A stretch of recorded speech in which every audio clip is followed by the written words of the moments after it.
Have you ever looked inside your medicine cabinet and just wondered? I mean, really thought about the incredible journey that led to that one little pill? Well, we're going to dive into that, because the story is way more than just lab coats and microscopes. It's this epic journey, like a relay race of knowledge passed from one great civilization to the next. And today, we're going to uncover a truly crucial part of that race, the hidden history of how Arab science didn't just save, but supercharged the very foundations of modern medicine. So yeah, where did modern medicine really come from? We have this idea, right, that it's a straight line from ancient Greece and Rome, then a long pause, and then boom, the European Renaissance.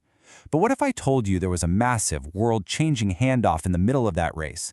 A golden age that didn't just keep ancient wisdom alive, but actually invented entirely new fields of science from the ground up. To really get it, you have to picture two totally different worlds at the same time. Over in the West, after the Roman Empire fell, Europe kind of entered a dark age for science. Libraries were lost, knowledge was broken into pieces, the torch of science was flickering, about to go out. But at that very same time, a brilliant new flame was being lit in the East.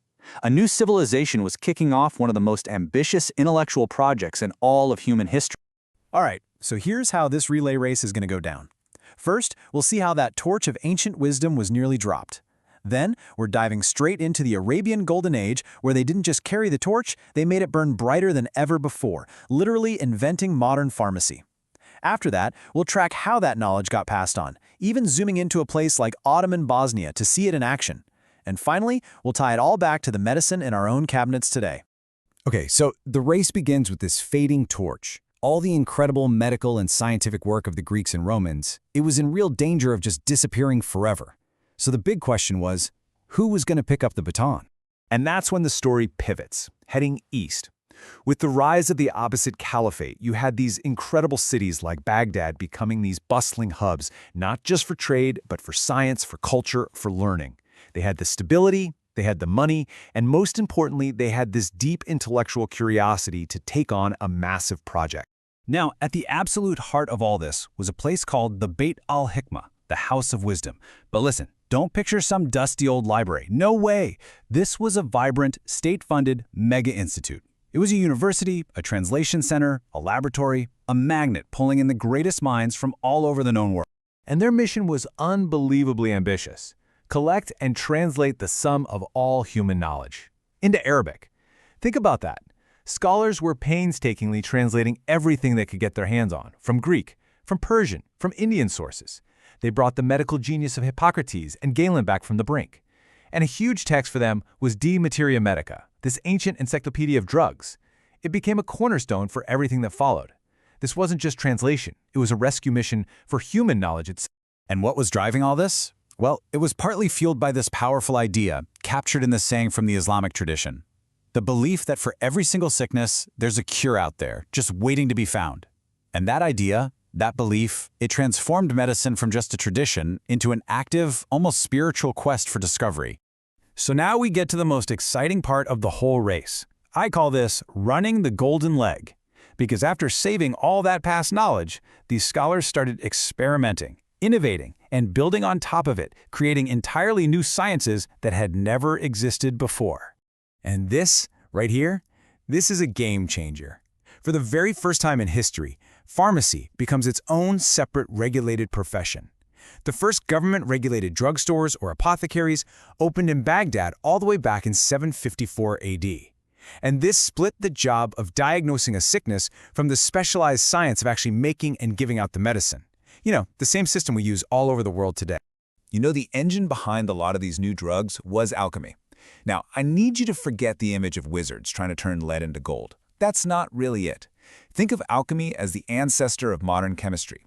These practitioners were the ones developing the lab equipment, the techniques, and most importantly, the experimental mindset that is the bedrock of modern science.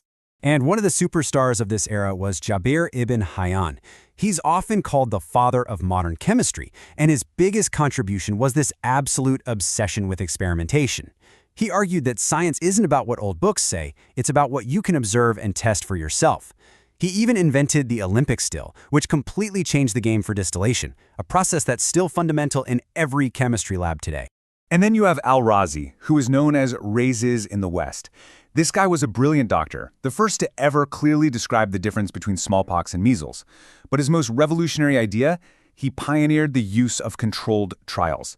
He would give a new drug to one group of patients and then compare how they did against a control group that didn't get the drug. I mean, that is the basic principle of every single clinical trial that we rely on for safe medicine today. All right, now take a look at this number, 760. Just on its own, it's just a number. But in the history of medicine, this number represents a truly massive achievement by the next great mind of this golden age. So, that number, 760, that's how many different drugs were carefully described by Ibn Sina, or Avicenna, in his masterpiece, The Canon of Medicine. This wasn't just a book. For centuries, it was the book.